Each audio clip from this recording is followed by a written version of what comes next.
What is interaction effect?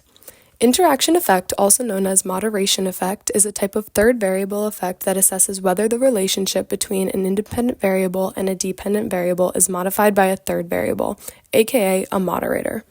Interaction effect essentially states that the effect of one variable on an outcome is dependent on the presence of another variable. This effect is commonly seen in ANOVA regression models and designed experiments and can impact things such as the magnitude, significance, and direction of the measured effect. Limitations of interaction effect can be seen in studies with numerous moderators as they can be difficult to interpret. Examples of interaction or moderation effect can be seen in the relationship between exercise and blood pressure. In this relationship, exercise is the independent variable and blood pressure is the dependent variable. Potential moderators of this relationship can be age or genetics, as they both affect blood pressure regardless of exercise.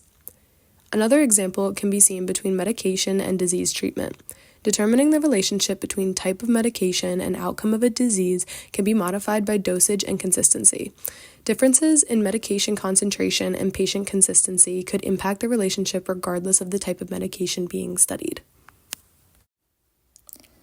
When observing the effect of z on the relationship between x and y, changes in x and y depend on the level of z, which leads to effect a or b.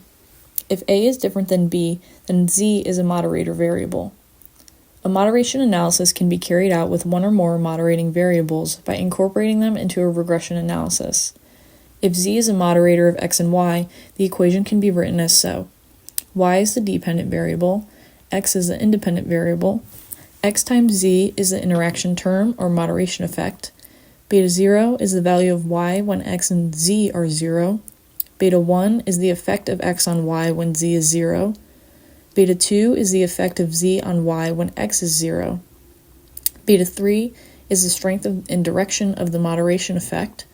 Finally, epsilon is equal to the error representing unexplained variance in y. If beta 3 is not equal to 0, then the relationship between x and y is impacted by z, indicating a moderation effect. Interaction and moderation effect assumptions. There are three main assumptions we use in regards to interaction and moderation. The first is that we need continuous dependent and independent variables, either interval or ratio. The effect of the moderator is more easily detected through continuous variables. The second is that a linear relationship between all variables. This linear relationship should be positive, and it shows the effect of x on variable y increases as variable z, the moderator value, increases itself. And the third and final assumption is that there are no outliers and multicollinearity. With multicollinearity, it is difficult to assess effect sizes, and it leads to unreliable coefficient estimates. The best way of identifying assumption violations early are through the descriptive statistics and graphs such as histograms and scatter plots to examine linearity and outliers. If we assume that no assumptions for the interaction effect have been violated, we thought that it might be a great idea to show how to perform this concept on SPSS using the data from Homework 4.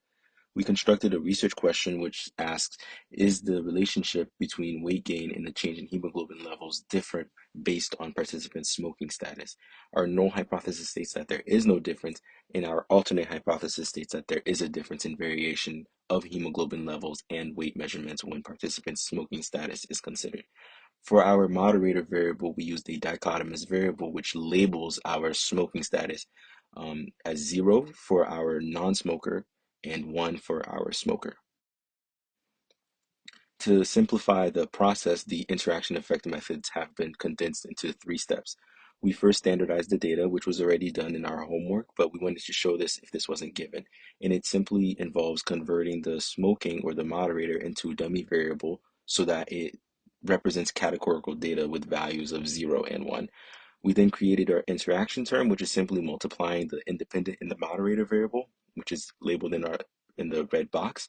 And we lastly performed the interaction statistics by running a linear regression by transferring the variables into their respective tabs and then placing the interaction term in the second block.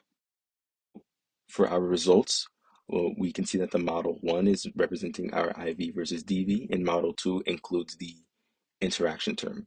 And it shows the effect of the addition of the interaction term the difference between Model 1 and 2. So looking at the model summary for Model 2, we see that the R-square is 0.043, meaning that the independent variable explains 4.3% of the variation in the dependent variable. The R-squared change was reported as 0.000, which may be interpreted that the moderator did not improve the relation between the IV and DV, or that the moderator had no effect on explaining if it modified or improved the outcome. A p-value of 0.903 further confirms a non-significant moderation effect. Thus, we failed to reject the null hypothesis. In conclusion, looking at our examples using SPSS, we realize that the interaction effect is really important when designing experiments.